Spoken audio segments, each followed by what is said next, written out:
जय हिंद, वंदे मातरम। दोस्तों, स्वागत करता हूं आप सभी का आपके अपने परिवार दीक्षित एजुकेशन अड्डा पर। दोस्तों, एक बार फिर हाजिर हो चुका हूं लेकर आप सभी के लिए एकदम लल्लन टॉप क्लास 16 जून की एसएससी एमटीएस की सारी शिफ्टों में आपसे क्या क्या सवाल पूछे गए और आने वाली शिफ्ट में अब आपको क्या पढ़कर जाना है, उसका एक सटीक एनालिसिस करेंगे इस क्लास के अंदर। अगर आपका एग्जाम अभी बाकी है तो आप इस क्लास को देख कर जाइएगा। 100% 8 से 10 सवाल आपको परीक्षा में छपे हुए मिलेंगे। आइए शुरू करते हैं आज की क्लास। देखते हैं अपने सारे पूछे गए सवाल। हमसे पहला सवाल पूछा गया कि महात्मा गांधी जी को राष्ट्रीय पिता किसके द्वारा कहा गया? बाल गंगाधर तिलक के द्वारा, लाला लाजपत राय के द्वारा, नेताजी सुभाष चंद्र बोस के द्वारा, पंडित जवाहरलाल नेहरू के द्वारा। तो आपको नोट करना है, महात्मा गांधी जी को राष्ट्रीय पिता किसके द्वारा कहा गया था? नेताजी सुभाष चंद्र बोस। आपका ऑप्शन नंबर सी बिल्कुल सही जवाब हो जाएगा, इसको आप नोट करके रखें। अब दोस्तों, नेताजी सुभाष चंद्र बोस की बात आई है तो यहां से आपको 3 सवाल याद रखने हैं। क्या क्या? 1938 का हरिपुरा अधिवेशन, इसकी अध्यक्षता किसने की थी? नेताजी सुभाष चंद्र बोस ने की थी। और 1939 इसमें दोस्तों क्या हुआ था? फॉरवर्ड ब्लॉक की स्थापना हुई थी। किसने की थी? नेताजी सुभाष चंद्र बोस। और दोस्तों 23 जनवरी, कब? 23 जनवरी को दोस्तों मनाते हैं पराक्रम दिवस। इसको भी आपको नोट कर लेना है, अति महत्वपूर्ण सवाल रहेगा आपकी परीक्षा को लेकर। चलिए चलते हैं अपने अगले सवाल की ओर। मृणालिनी साराभाई का संबंध किस शास्त्रीय नृत्य से है? हमने दोस्तों इस सवाल को कई बार डिस्कस किया हुआ है, आज आपकी परीक्षा में पूछ लिया गया। कुचिपुड़ी, भरतनाट्यम, कथकली, मोहिनीअट्टम। तो बच्चे को पता है मृणालिनी साराभाई, इनका संबंध किससे है? कुचिपुड़ी। आपका ऑप्शन नंबर ए बिल्कुल सही जवाब हो जाएगा, इसको आपको ध्यान में रखना है। याद कीजिएगा दोस्तों, कुचिपुड़ी मैंने आपको 3 नाम बताए थे, कौन कौन? यामिनी कृष्णमूर्ति, मृणालिनी साराभाई और राधा रेड्डी। इन तीनों का संबंध किससे है? कुचिपुड़ी और मृणालिनी साराभाई। और दोस्तों एक और है, कौन दोस्तों? यामिनी कृष्णमूर्ति। इनका संबंध भरतनाट्यम से भी है, इसको आपको ध्यान में रखना है। ऑप्शन के अकॉर्डिंग आपको इसका आंसर बताना है। चलिए चलते हैं अपने अगले सवाल की ओर। हमारा अगला सवाल पूछा गया कि पोंगल किस राज्य का एक फसल संबंधित त्योहार है? केरल, तमिलनाडु, आंध्र प्रदेश, छत्तीसगढ़। तो बच्चे को पता है पोंगल दोस्तों कहां पर मनाया जाता है? तमिलनाडु के अंदर। आपका ऑप्शन नंबर आपका ऑप्शन नंबर बी बिल्कुल सही जवाब होगा। लेकिन यहीं पर अगर आपसे पूछ लिया जाता अट्टूकल पोंगल, कौन सा? अट्टूकल पोंगल, इसका संबंध दोस्तों कहां से है? तो आपको दोस्तों याद रखना है, इसका संबंध है आपके केरल से। पोंगल अगर आपसे पूछा जाए तो दोस्तों तमिलनाडु, लेकिन अट्टूकल पोंगल केरल। उम्मीद करता हूं आपने इसको नोट कर लिया होगा। अब छत्तीसगढ़ की बात आई है तो आपको याद होना चाहिए पिंडवानी नृत्य का संबंध कहां से है? छत्तीसगढ़। और इसकी फेमस कलाकार कौन है? तीजन बाई। कौन है? तीजन बाई इसकी फेमस कलाकार हैं, इसको भी आपको ध्यान में रखना है। अच्छा सवाल है। चलिए चलते हैं अपने अगले सवाल की ओर। 2022 में पद्मश्री पुरस्कार किसे प्राप्त हुआ? यह सवाल भी आपकी परीक्षा में पूछा गया, तो आपको ध्यान में रखना है 2022 के अंदर पद्मश्री पुरस्कार किसको मिला था? सोनू निगम। आपका ऑप्शन नंबर बी बिल्कुल सही जवाब होगा। अब दोस्तों यहां से आपको सवाल याद रखना है, मोस्ट इंपॉर्टेंट बताने जा रहा हूं। अगर आपका भविष्य में SSC CGL, SSC CHSL, Delhi police constable, Bihar police constable, कोई सा भी एक दिवसीय एग्जाम है तो यह सवाल आपकी परीक्षा में 100% आपसे पूछा जाएगा। 2023 में पद्म विभूषण पुरस्कार 6 लोगों को मिला है। कितने लोगों को? 6 लोगों को मिला है। 2023 में पद्म पुरस्कार यानी कि पद्म विभूषण पुरस्कार 6 लोगों को मिला है। उनमें से एक कौन है? जाकिर हुसैन। दूसरे कौन है? मुलायम सिंह यादव। और तीसरे कौन है? पीसी महालनोबिस। कौन है दोस्तों? दिलीप महालनोबिस। कौन है? दिलीप महालनोबिस। ये दोस्तों 3 नाम आपके हो गए। अब दोस्तों 3 नाम और कौन कौन से बचते हैं तो आपको याद रखना है। बालकृष्ण दोषी। और दोस्तों कौन सा नाम आपको याद रखना है? श्रीनिवास। ये दोस्तों भारतीय मूल के अमेरिकी दोस्तों निवासी हैं, श्रीनिवास। इनका नाम आपको याद रखना है। अच्छा सवाल है। और एक लास्ट नाम आपको याद रखना है, टीएस कृष्णा। इन 6 लोगों को पद्म विभूषण पुरस्कार 2023 दिया गया है। इनको आपको नोट करके रखना है, 100% आपको नंबर दिलाएगा ये सवाल। चलिए चलते हैं अपने अगले सवाल की ओर। अगला सवाल हमसे पूछा गया कि पुष्प में स्त्री भाग को क्या कहते हैं? पुमंग कहते हैं, स्त्री केसर कहते हैं, जायांग कहते हैं और बीओसी दोनों। दोस्तों यह सवाल आपके सीजीएल में भी पूछा गया था और सीआरपीएफ का एग्जाम हुआ था वहां भी पूछा गया था और एसएससी जीडी में भी ये सवाल आपके आया था। तो आपको ध्यान में रखना है पुष्प में जो स्त्री भाग होता है उसको कहते हैं पुमंग या स्त्री केसर। आपको ऑप्शन नंबर दोस्तों डी बिल्कुल सही जवाब होगा। यानी कि दोस्तों अगर आपको माफ कीजिएगा दोस्तों, पुष्प में जो स्त्री भाग होता है उसको कहते हैं स्त्री केसर और जायांग। ये दोस्तों बी और सी आपके राइट आंसर होंगे। अगर आपसे पूछ लिया जाए पुष्प में जो दोस्तों नर भाग होता है, कौन सा नर भाग होता है, उसको कहते हैं पुमंग। इसको आपको नोट करके रखना है, आपकी परीक्षा में सवाल रिपीट हो सकता है। चलिए चलते हैं अपने अगले सवाल की ओर। अगला सवाल पूछा गया कि असम में कर्तन दहन कृषि को किस नाम से जाना जाता है? झूम खेती, कुरवा, पोनम या पमलू? क्या होगा आपका सही जवाब, जल्दी से बताएं। ये चारों नाम किसी न किसी रूप में संबंधित हैं। दोस्तों आपको बता दें, असम में कर्तन दहन कृषि, आपको नाम याद आ रहा होगा, इसको कहते हैं झूम खेती। आपको ऑप्शन नंबर ए बिल्कुल सही जवाब हो जाएगा, इसको आप ध्यान में रखें। दोस्तों कुरवा कहाँ कहते हैं, तो आपको याद होगा झारखंड, झारखंड। यानी कि दोस्तों झूम खेती को कुरवा कहाँ कहते हैं, झारखंड में। और दोस्तों ये पमलू, ये दोस्तों कहाँ कहते हैं, मणिपुर। कहाँ कहते हैं, मणिपुर के अंदर कहते हैं। कमेंट करके बताइए पूनम, ये दोस्तों कहाँ बोला जाता है, झूम खेती को पूनम किस राज्य में बोलते हैं? इसका जवाब आपको कमेंट कर ही देना है। चलिए चलते हैं अपने अगले सवाल की ओर। 1539 ईस्वी में चौसा के युद्ध में हुमायूं को किसने हराया? ये सवाल भी आज आपकी परीक्षा में पूछा गया। शेरशाह सूरी, मीर कासिम, सिराजुद्दौला, बाबर? तो आपको ध्यान में रखना है, इसका सही आंसर हो जाएगा शेरशाह सूरी। आपका ऑप्शन नंबर ए बिल्कुल सही जवाब होगा। आपको याद होगा ग्रैंड ट्रंक रोड, इसका निर्माण किसने कराया था? शेरशाह सूरी ने। चलिए चलते हैं अपने अगले सवाल की ओर। चंपारण सत्याग्रह किस वर्ष हुआ था? दोस्तों आप सबको पता होगा चंपारण सत्याग्रह कब हुआ था, वर्ष 1917 में। नील की खेती के संबंधित था चंपारण सत्याग्रह। किसके द्वारा हुआ था? महात्मा गांधी जी के द्वारा। अब दोस्तों ये चारों डेट हमारे लिए महत्वपूर्ण रहेंगी। अगर आपसे पूछ लिया जाए 1916 में क्या होता, लखनऊ अधिवेशन। क्या हुआ था? लखनऊ अधिवेशन। लखनऊ अधिवेशन ये दोस्तों कब हुआ था? 1916 में। और इसकी अध्यक्षता किसने की थी? अंबिका चरण मजमूदार। इन सब सवालों को आपको नोट करना है। अंबिका चरण मजमूदार,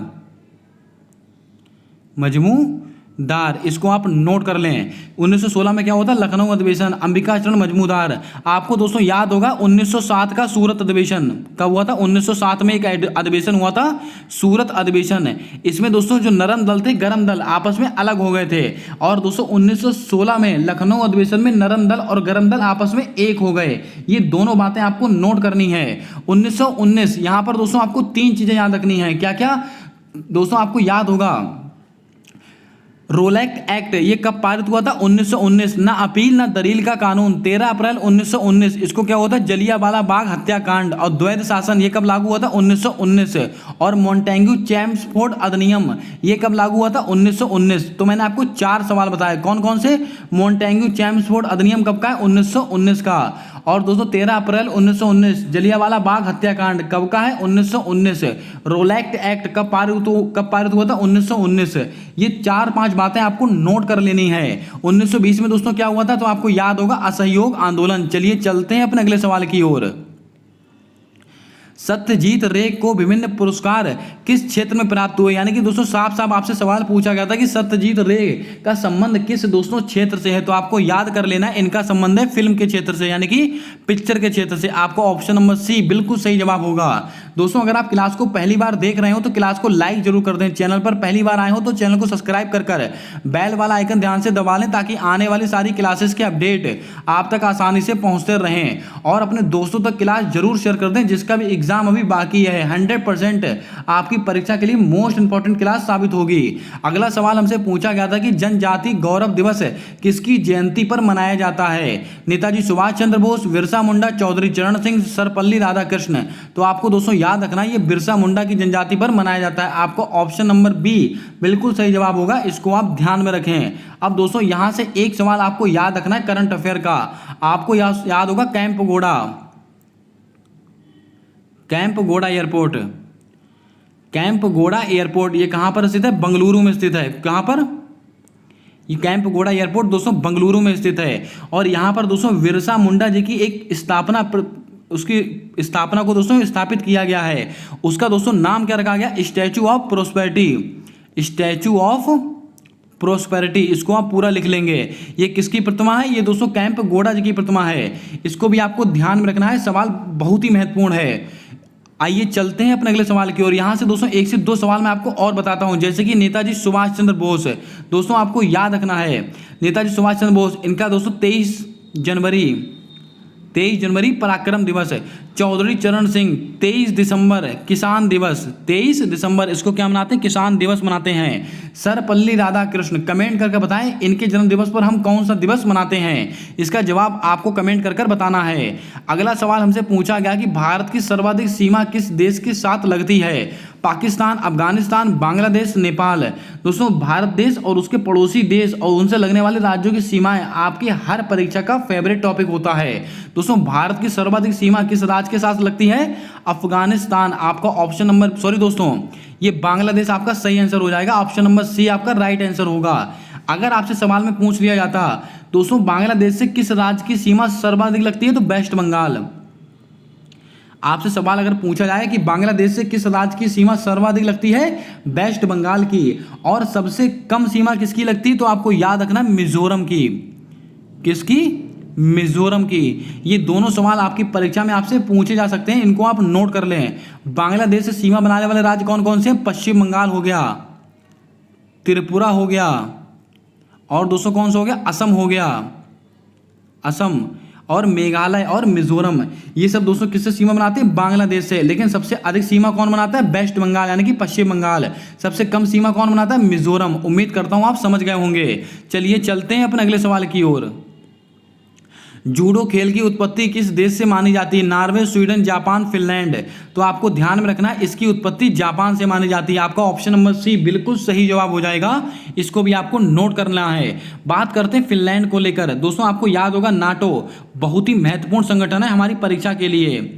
NATO, नाटो यानी कि नॉर्थ अटलांटिक ट्रीटी ऑर्गेनाइजेशन, इसकी फुल फॉर्म है। और दोस्तों इसकी स्थापना कब हुई थी? 1949 में। कब हुई थी? 1949 में दोस्तों इसकी स्थापना हुई थी। और वर्तमान समय में दोस्तों इसके कितने मेंबर हैं? 31। मोस्ट इंपॉर्टेंट सवाल। और 31वां मेंबर किसको बनाया गया नाटो का? ये दोस्तों फिनलैंड को बनाया गया है। ये सवाल इसीलिए हमारे लिए महत्वपूर्ण रहेगा। चलिए चलते हैं अपने अगले सवाल की ओर। अगला हमसे सवाल पूछा गया था कि बिंद और सतपुड़ा पर्वत के बीच में कौन सी नदी बहती है? कि नर्मदा नदी, कृष्णा नदी, माही नदी, सोन नदी। तो आपको दोस्तों याद रखना है बिंद और सतपुड़ा पर्वत के बीच में कौन सी नदी बहती है? नर्मदा नदी। आपका ऑप्शन नंबर ए बिल्कुल सही जवाब हो जाएगा। इसको आप ध्यान में रखें। और नर्मदा नदी दोस्तों ये कहाँ से निकलती? तो मैंने आपको बताया था अमरकंटक की पहाड़ी से। और इस पर क्या क्या स्थित है? सरदार सरोवर बांध, और दोस्तों क्या है? ओंकारेश्वर बांध, और धुआंधार जलप्रपात। इतनी बातें आपको ध्यान में रखनी है। ये कृष्णा नदी कहां से निकलती है? तो आपको याद होगा महाबलेश्वर की पहाड़ी से निकलती है, जो कि महाराष्ट्र में स्थित है। और इस पर दोस्तों आपको क्या क्या याद रखना है? अलमाटी बांध और नागार्जुन सागर बांध। उम्मीद करता हूं आपने सारे सवालों को अच्छे से नोट किया होगा। चलिए चलते हैं अपने अगले प्रश्न की ओर। दोस्तों करगम नीति, दोस्तों यहां पर करगम नीति नहीं, करगम नृत्य होगा। क्या होगा? करगम नृत्य। करगम नृत्य, ये सवाल हमने कल ही डिस्कस किया था। आज आपकी परीक्षा में हूबहू देखा गया है, आप क्लास चेक कर सकते हैं कल की उठाकर। दोस्तों करगम नृत्य का संबंध कहां से? तो हमने डिस्कस किया था तमिलनाडु। आपका ऑप्शन नंबर ए बिल्कुल सही जवाब होगा। दोस्तों मैंने आपको बताया था बिहार का दोस्तों क्या है? जट जाटिन। जट जाटिन का संबंध किससे है? तो आपको याद रखना है बिहार से। करगम नृत्य का संबंध किससे? तमिलनाडु। दोस्तों केरल में दोस्तों आपको याद होगा सबरीमाला मंदिर। कौन सा? सबरीमाला मंदिर। सबरीमाला मंदिर कहां पर स्थित है? केरल में स्थित है। और दोस्तों बहुत ही फेमस त्योहार मनाया था मकरविलक्कू। मकरविलक्कू फेस्टिवल कहां पर मनाते हैं? केरल में मनाते हैं। कहां पर? किस मंदिर में? सबरीमाला मंदिर। इतनी बातें आपको याद रखनी है। झारखंड का कौन सा फेस्टिवल दोस्तों हमको याद रखना है? सरहुल फेस्टिवल। चलिए चलते हैं अपने अगले सवाल की ओर। अगला सवाल पूछ लिया गया कि पंचायत का उल्लेख किस भाग में किया गया? भाग 9, भाग 9A, भाग 9B, भाग 14। क्या होगा आपका सही जवाब? जल्दी से बताएं। दोस्तों आपको बता दें पंचायत, इसका उल्लेख कौन से भाग में किया गया? भाग 9। आपको ऑप्शन नंबर ए बिल्कुल सही जवाब हो जाएगा। इसको आपको नोट करके रखना है। और दोस्तों एक सवाल आपसे और पूछा गया था कि नगर पालिका का उल्लेख कौन से भाग में। ये 2 सवाल आज आपकी परीक्षा में पूछे गए। मैंने दोनों सवाल इन्हीं ऑप्शन के थ्रू आपको बताने वाला हूं मैं। दोस्तों पंचायत का उल्लेख कौन से भाग में, भाग 9। लेकिन दोस्तों अगर आपसे पूछे नगर पालिका, इसका उल्लेख कौन से भाग में, भाग 9A। इसमें दोस्तों नगर पालिका है, नगर पालिका है। इसको आप लिख लेंगे, आपकी परीक्षा के लिए अच्छा सवाल है। दोस्तों इनके दोस्तों आर्टिकल भी मैं आपको नोट करा देता हूं। पंचायत का दोस्तों आर्टिकल दोस्तों कहां से कहां तक के हैं आर्टिकल, इसको आप लिख लें 243P से लेकर 243G तक। ये सवाल आपकी परीक्षा में बन सकता है। और नगर पालिका का उल्लेख कौन से आर्टिकल के अंतर्गत आता है, तो आपको ध्यान में रखना है आर्टिकल नंबर 200। दोस्तों नगर पालिका का उल्लेख दोस्तों थोड़ा सा आपको यहाँ पर चेंज करना है। आपसे पंचायत का उल्लेख पूछे तो आर्टिकल 243 दोस्तों 243 से लेकर 243O तक हैं, 243O तक। ये दोस्तों क्या है, ये दोस्तों पंचायत का उल्लेख है। और नगर पालिका वाला कौन सा है, 243P से लेकर 243G। ये दोनों सवाल आपको नोट कर लेने हैं, आपकी परीक्षा में पूछे जाएंगे सवाल। दोस्तों भाग 9B, इसमें किसका उल्लेख है, इसमें सहकारी समिति, मोस्ट इंपॉर्टेंट सवाल, सहकारी समिति से संबंधित दोस्तों कौन सा भाग है, भाग 9B। और इसका उल्लेख कौन से दोस्तों आर्टिकल में है, 243 से लेकर 243। दोस्तों आपको इसको लिख लें आप 243ZH से लेकर 243ZT तक। ये थोड़े टफ लेवल के सवाल हैं, आपकी परीक्षा में बन सकते हैं। और भाग नंबर 14, इसमें दोस्तों किसका उल्लेख है, संघ राज्यों के अधीन सेवा, यानी कि दोस्तों आपका यूपीएससी हो गया, स्टेट पीसीएस हो गया, इन सबका उल्लेख कौन से भाग में, भाग नंबर 14। उम्मीद करता हूं आपको पूरी स्लाइड समझ में आई होगी। मैंने दोस्तों थोड़ा टफ लेवल का सवाल आपको बताया, लेकिन दोस्तों आपकी परीक्षा में अब ऐसे ही सवाल पूछे जा रहे हैं आर्टिकल के अंदर घुसकर। आइए चलते हैं अपने अगले सवाल की ओर। अगला सवाल हमसे पूछा गया कि कॉमनवेल्थ गेम 2022 में भारत ने कितने रजत पदक जीते हैं। तो आपको दोस्तों याद होगा कॉमनवेल्थ गेम में भारत ने कुल कितने पदक जीते थे, 61 पदक जीते थे कुल। लेकिन दोस्तों उसमें से 22 गोल्ड मेडल थे और रजत पदक कितने थे, 16 है। तो आपका राइट आंसर क्या हो जाएगा, 16 है। और दोस्तों अगर आपसे पूछा है कांस्य पदक कितने थे, कांस्य पदक थे 23।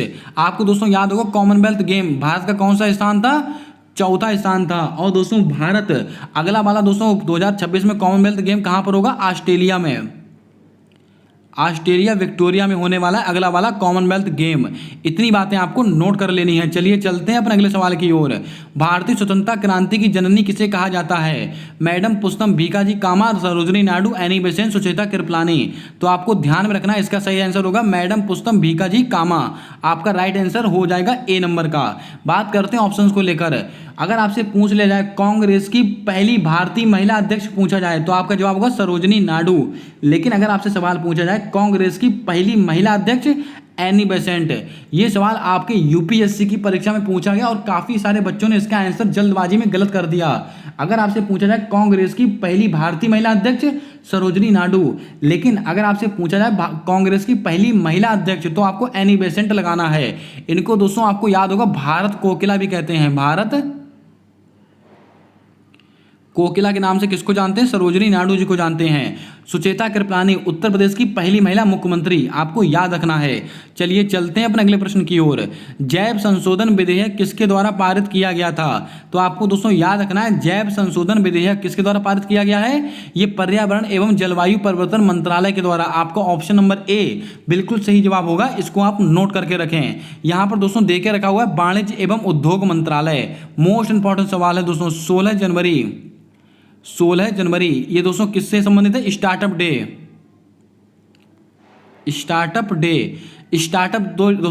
डे ये किस मंत्रालय के अंतर्गत आता है। तो आपको याद रखना है वाणिज्य एवं उद्योग मंत्रालय।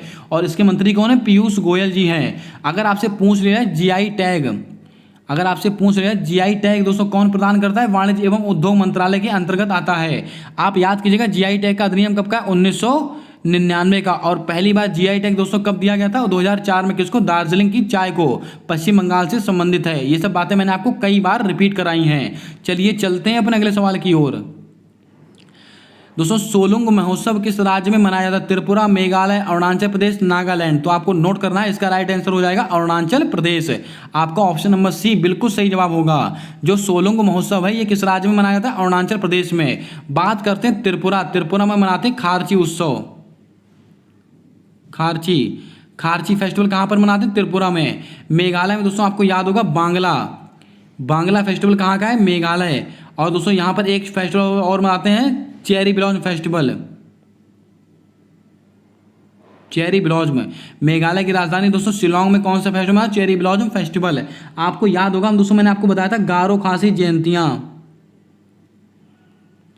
गारो खासी जयंतियाँ ये दोस्तों कहाँ पर पाई जाती हैं? तो आपको याद होगा मेघालय की राजधानी शिलोंग में। और किस पहाड़ी के नीचे सर्वाधिक वर्षा होती है? तो आपको याद होगा सर्वाधिक वर्षा वाला क्षेत्र कौन सा? मानसराम, चेरापूंजी। और तो सर्वाधिक वर्षा कौन सी पहाड़ी के नीचे होती है? खासी पहाड़ी के नीचे होती है। इतनी बातें आपको नोट करनी है। नागालैंड, यहाँ पर मनाते हैं हॉर्नबिल फेस्टिवल। कमेंट करके बताएं नागालैंड के वर्तमान में मुख्यमंत्री किसको चुना गया है। आइए चलते हैं अपने अगले प्रश्न की ओर। नालंदा विश्वविद्यालय किस राज्य में स्थित है? ये सवाल भी आज आपकी परीक्षा में पूछ लिया गया, तो आपको सबको पता होगा किस राज्य में स्थित है? बिहार में स्थित है। आपका ऑप्शन नंबर बी बिल्कुल सही जवाब होगा। आइए चलते हैं अपने अगले सवाल की ओर। ये सवाल आपको दूसरी बार पूछा गया एमटीएस में।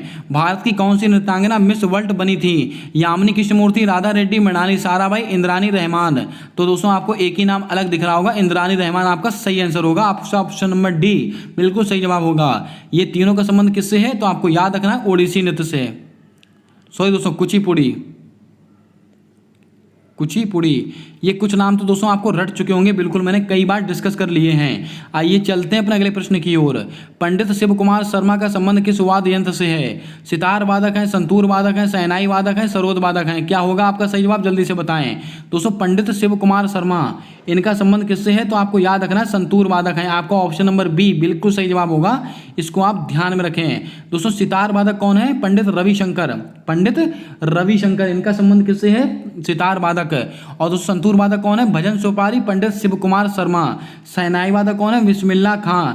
दोस्तों सरोद वादक है, आपको दो नाम सरोद वादक में छाप कर बताने हैं। परीक्षा में मोस्ट रिपीटेड सवाल बना है सरोद वादक को लेकर। आपको कम से कम दो नाम आपको बताने सरोद वादक से संबंधित है। चलिए चलते हैं अपने अगले सवाल की ओर।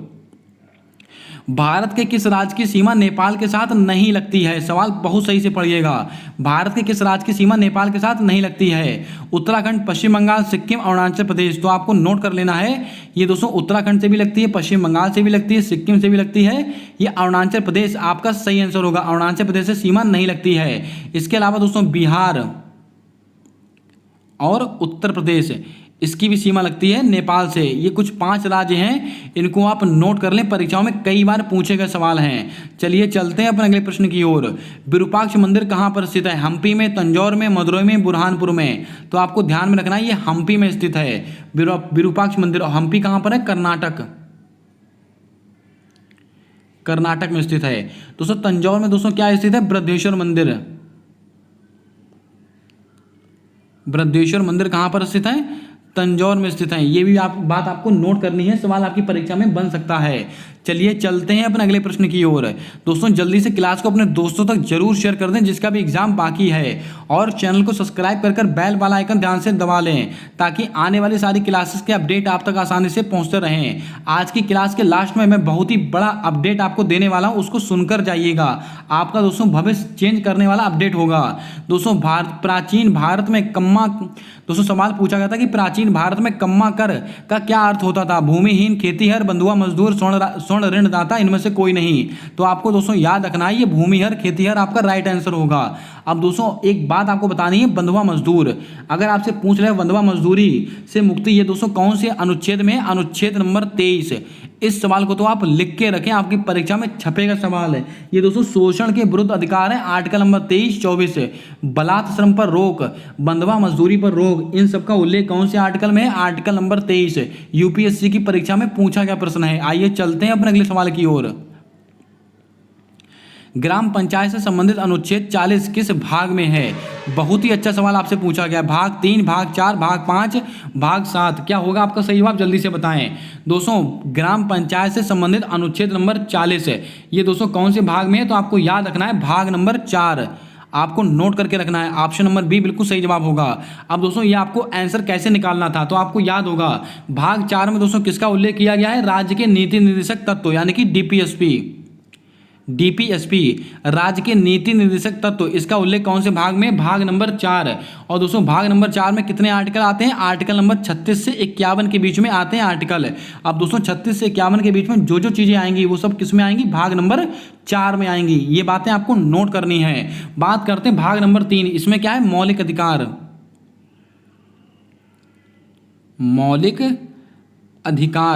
मौलिक अधिकार का उल्लेख कौन से भाग में, भाग नंबर 3 में है। मौलिक कर्तव्य किसके अंदर है, तो आपको याद होगा भाग नंबर 4A, भाग नंबर 4A, इसमें क्या है, मौलिक कर्तव्य हैं। दोस्तों भाग नंबर 5 ये सबसे बड़ा भाग है, यानी कि संघ सरकार से संबंधित है, सबसे बड़ा भाग। और इसमें दोस्तों कितने आर्टिकल आते हैं, तो आपको दोस्तों याद करके रखना है। इसके अंदर दोस्तों 52 से 151 आर्टिकल के अंतर्गत जो भी चीज़ें आती हैं वो सब किस भाग में रखी जाएंगी, भाग नंबर 5 है। इसके अंदर दोस्तों कार्यपालिका हो गया, संसद हो गया, राष्ट्रपति हो गया, सुप्रीम कोर्ट हो गए और आपका सीएजी हो गया। इन सब का उल्लेख कौन से भाग में, भाग नंबर 5। दोस्तों भाग नंबर 7 ये दोस्तों कौन सा है, आर्टिकल नंबर 238, मोस्ट इंपॉर्टेंट सवाल, आर्टिकल नंबर 238 है। ये दोस्तों भाग नंबर 7 के अंतर्गत आता है। इसको दोस्तों निरस्त कर दिया गया था, जो राज्यों से संबंधित पहली सूची से संबंधित था। उम्मीद करता हूं आप समझ गए होंगे। चलिए चलते हैं अपने अगले सवाल की ओर। मुगल काल में मुसलमानों से लिया जाने वाला टैक्स क्या कहलाता था, तो आपको दोस्तों याद होगा, मैंने आपको बताया भी होगा शायद, जकात कर कहते हैं। आपको ऑप्शन नंबर बी बिल्कुल सही जवाब होगा। और दोस्तों जो गैर मुसलमानों से टैक्स लिया जाता था उसको कहते थे जजिया कर। जो दोस्तों गैर मुसलमानों से लिया जाने वाला कर दोस्तों क्या कहलाता था, जजिया कर। और दोस्तों जो मुसलमान थे उनसे कर लिया था उनको कहते थे जकात कर। उम्मीद करता हूं आपने नोट कर लिया होगा। चलिए बढ़ते हैं अपने अगले सवाल की ओर। दोस्तों यहीं तक सवाल थे जो आपको दोस्तों शिफ्टों में पूछे गए थे। यहां से शुरू होते हैं सुबह वाली शिफ्ट के सवाल, यानी कि दोस्तों दूसरी और तीसरी शिफ्ट के सवाल यहीं तक थे। अब दोस्तों पहली शिफ्ट के सवाल जो पूछे गए हैं उसका दोस्तों एक सटीक एनालिसिस मैंने सुबह वाली क्लास में करा रखा है। अगर आपने वह क्लास ना देखी हो तो उस क्लास को जरूर देख लें, बिल्कुल सटीक और दोस्तों कंप्लीट एनालिसिस कराया है मैंने सुबह वाली क्लास में। आइए दोस्तों इस पहली शिफ्ट के जितने भी सवाल हैं फटाफट क्वेश्चन और उसके आंसर मैं आपको एक बार फिर से बता देता हूं। अगर आपने ना देखा हो तो आप इसको देख लीजिएगा। दोस्तों प्रोटीन की कमी से कौन सा रोग होता है, तो आपको मैंने बताया था क्वासियोरकर रोग। अगला सवाल हमसे पूछा गया था केलुचरण महापात्र का संबंध कौन से शास्त्रीय नृत्य से है, तो हमने आपको कई बार बताया था उड़ीसी नृत्य। और दोस्तों एक नाम आपको मैंने और याद करने को कहा था दोस्तों, संयुक्ता पणहारी। इन दोनों का संबंध किससे है, उड़ीसी नृत्य। दोस्तों उच्च न्यायालय यानी कि हाई कोर्ट किस अनुच्छेद के तहत रिट जारी करता है, तो हमने आपको बताया था हाई कोर्ट और सुप्रीम कोर्ट, ये दोनों ऐसे दोस्तों सवाल हैं जो आपकी परीक्षा में बनते ही बनते हैं। दोस्तों मैंने आपको बताया था, आइए दोस्तों इसको डिस्कस कर लेते हैं। अच्छा सवाल है, उच्च न्यायालय किस अनुच्छेद के तहत रिट जारी करता है, अनुच्छेद नंबर 226। अगर आपसे पूछ लिया जाए हाई कोर्ट का उल्लेख कौन से दोस्तों आर्टिकल में, आर्टिकल नंबर 214 में हाई कोर्ट का उल्लेख है। और आर्टिकल नंबर 215 में क्या लिखा हुआ है कि हाई कोर्ट एक अभिलेख न्यायालय होगा। इन सबका संबंध किससे होगा, अनुच्छेद नंबर 215। अब दोस्तों हाई कोर्ट की बात होगी, अब हम आपको बताते हैं सुप्रीम कोर्ट। सुप्रीम कोर्ट में कितने जज होंगे, उसकी नियुक्ति कैसी होगी, उनके दोस्तों कार्यकाल कितना रहेगा। यानी कि सुप्रीम कोर्ट का उल्लेख कौन से आर्टिकल में, आर्टिकल नंबर 124। और सुप्रीम कोर्ट एक अभिलेख न्यायालय है, ये कौन से आर्टिकल में, आर्टिकल नंबर 129। और सुप्रीम कोर्ट अगर मौलिक अधिकारों का उल्लंघन होता है तो दोस्तों कितने प्रकार की रिट जारी करता है, 5 प्रकार की रिट जारी करता है। और कौन से आर्टिकल के तहत करता है, आर्टिकल नंबर 32। ये सवाल दोस्तों मैंने सुबह डिस्कस कर लिया था। चलिए चलते हैं अपने अगले सवाल की ओर। वर्ष 2001 में किस सेनाई वादक को भारत रत्न मिला था, तो हमने डिस्कस किया था बिस्मिल्लाह खां। आपका ऑप्शन नंबर बी बिल्कुल सही जवाब होगा। 23 मार्च 1931 को किसको फांसी दी गई थी, तो आप सबको पता है सरदार भगत सिंह, सुखदेव और राजगुरु, इन सभी लोगों को फांसी दी गई थी। आपका ऑप्शन नंबर डी उपरोक्त सभी सही आंसर होगा। असम में फसल कटाई के समय कौन सा त्योहार मनाते हैं, तो दोस्तों आपको याद होगा मैंने आपको बताया था बोहाग बिहू। आपका ऑप्शन नंबर ए बिल्कुल सही जवाब होगा। ये दोस्तों मागी बिहू और कटी बिहू ये भी दोस्तों कहां पर मनाते हैं, असम में ही मनाते हैं। रिवर ऑफ स्मोक पुस्तक के लेखक कौन थे, तो हमने डिस्कस किया था अमिताभ घोष, इसका सही आंसर होगा। बात करते हैं अपने अगले सवाल की ओर। लोधी वंश के किस शासक का नाम निजाम खान था, तो हमने डिस्कस कर लिया था सिकंदर लोधी, इनका नाम क्या था, निजाम खान। और यहीं पर मैंने आपको 2 सवाल और बताए थे, क्या क्या, लोधी वंश के संस्थापक कौन है, बहलोल लोधी। और लोधी वंश का दोस्तों अंतिम शासक कौन है, इब्राहिम लोधी। निम्न में से भूटान की राजधानी कौन सी? तो हमने डिस्कस किया था थिम्पू इसकी राजधानी है। ओटावा किसकी राजधानी मैंने आपको बताई थी? कनाडा की। अंकारा किसकी राजधानी है? तुर्की की। दमिश्क किसकी है? सीरिया की। दोस्तों आपको याद होगा कैनबरा ये किसकी राजधानी है? ऑस्ट्रेलिया की। और दोस्तों मस्कट ये किसकी राजधानी है? ओमान की। कमेंट करके बताएं दोस्तों कवरत्ती किसकी राजधानी है? प्लेटलेट्स का दूसरा क्या नाम था? तो आपको दोस्तों याद रखना है ल्यूकोसाइट, सॉरी दोस्तों थ्रोम्बोसाइट और बिम्बाणु। आपको ऑप्शन नंबर डी बिल्कुल सही जवाब होगा। अगर आपके ऑप्शन में थ्रोम्बोसाइट दे के रखा था तो वो आपका सही आंसर हो जाएगा। अगर थ्रोम्बोसाइट ना दे के रखा हो, बिम्बाणु दे के रखा हो, तो यही आपका राइट आंसर होगा। फलों को पकाने में दोस्तों किस गैस का उपयोग करते हैं? यह भी सवाल आज की शिफ्ट में आपसे पूछा गया है, तो आपको ध्यान में रखना है ये एसिटिलीन गैस और एथिलीन गैस ये दोनों आपके सही आंसर होंगे। यानी कि अगर आपको ऑप्शन में एसिटिलीन गैस देके रखा था तो ये आपका सही जवाब हो जाएगा। अगर एसिटिलीन गैस ना देके रखा हो, अगर एथिलीन गैस देके रखा हो, तो ये आपका राइट आंसर होगा। आई थिंक दोस्तों एथिलीन गैस आपके ऑप्शन में था, तो यही आपका राइट आंसर होगा। चलिए चलते हैं अपने अगले सवाल की ओर। दोस्तों अपना अगला सवाल पूछा गया था कि 1 नवंबर को किस राज्य, दोस्तों 1 नवंबर को कितने राज्य अपना स्थापना दिवस मनाते हैं? तो हमने डिस्कस किया था 7 राज्य। प्रधानमंत्री आवास योजना के अनुसार 2021 में पहला स्थान का अवार्ड किसको मिला था? अपने उत्तर प्रदेश को। हिमालय के सबसे बाहरी भाग को क्या कहते हैं? ये सवाल पूछा गया था, तो हमने इसका आंसर क्या लगाया था? शिवालिक। आपका ऑप्शन नंबर डी बिल्कुल सही जवाब होगा। दोस्तों हिमालय के कितने भाग है? 4। ट्रांस हिमालय, लघु हिमालय, बृहत हिमालय। आपका आंसर क्या होगा? शिवालिक। दोस्तों अगला सवाल हमसे पूछा गया था कि मौलिक कर्तव्य का उल्लेख कौन से अनुच्छेद में है? तो बच्चे को पता है मौलिक कर्तव्य का उल्लेख कौन से आर्टिकल में? Article number 51A। अनुच्छेद नंबर 47 में क्या है? पोषण संबंधी अधिकार है। 50 में क्या है? कार्यपालिका और न्यायपालिका का पृथक्करण है। 51 में क्या है? अंतर्राष्ट्रीय शांति। और 2 सवाल ये पूछे गए थे डॉक्टर भीमराव अम्बेडकर का संबंध किस समुदाय से है? इसका जवाब आपको कमेंट कर बता देना है। और भरतनाट्यम किस शैली पर आधारित है? इसका भी जवाब आपको कमेंट कर ही देना है। ये कुछ सवाल थे जो आज 16 जून की सभी शिफ्टों में पूछे गए थे। कमेंट करके बताएं आज का दोस्तों एनालिसिस आपको कैसा लगा, कैसी लगी आज की क्लास।